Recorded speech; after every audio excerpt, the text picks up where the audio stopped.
Hi, today we are going to see how to unclog Moen garbage disposal. So try pressing the button, and currently it is not working for me. So you guys can see there is no response from the machine.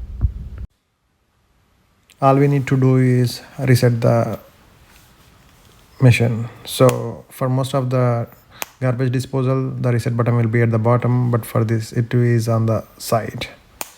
So take a thin screwdriver or something and press the reset button and try it again. And for me, still there is no response from the system. Somehow I drained all the water to make cleaning easy. So I tried resetting again one more time. And I also did hit on the corners. Little harder, but again make sure you won't break the machine, and try it.